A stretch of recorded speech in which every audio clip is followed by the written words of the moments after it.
West Bengal state university BA political science honours 6th semester exam question paper 2023 course 14 Indian political thought part 2। 1. নিম্নলিখিত যে কোনো 5টি প্রশ্নের উত্তর দাও, প্রতিটি 30 শব্দের মধ্যে। এ. রাজা রামমোহন রায়ের নারীর অধিকার ও সুরক্ষা সম্পর্কিত দুটি সমাজ সংস্কারের নাম উল্লেখ করো। বি. রমাবাঈকে কেন পণ্ডিতা উপাধিতে ভূষিত করা হয়েছে? সি. বিবেকানন্দর বিশ্ব ভ্রাতৃত্ববোধের ধারণাটি সংক্ষেপে ব্যাখ্যা করো। ডি. গান্ধীর মতে স্বরাজ কি? ই. পাশ্চাত্য জাতীয়তাবাদী ধারণা সম্পর্কে রবীন্দ্রনাথ ঠাকুরের দৃষ্টিভঙ্গি কী ছিল? এফ. আম্বেদকরের মতে কেন জাতের ভিত্তিতে সামাজিক স্তরবিন্যাস অভিশাপ? জি. সাভারকরের হিন্দুত্বের ধারণার মূল উপাদান কি? এইচ. নেহরুর ধর্মনিরপেক্ষতার ধারণার দুটি সমালোচনা উল্লেখ করো। আই. লোহিয়ার সমাজতন্ত্রের ধারণার একটি সংক্ষিপ্ত রূপরেখা দাও। 2.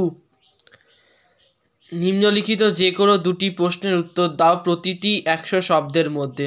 এ. আইনের অনুশাসন সম্পর্কে রাজা রামমোহন রায়ের দৃষ্টিভঙ্গির ওপর একটি সংক্ষিপ্ত টিকা লেখো। বি. নারীবাদী চিন্তার পথিকৃৎ হিসাবে পণ্ডিতা রমাবাঈর ভূমিকার একটি সংক্ষিপ্ত বিশ্লেষণ করো। সি. ইকবালের সম্প্রদায়ের ধারণাটি আলোচনা করো। ডি.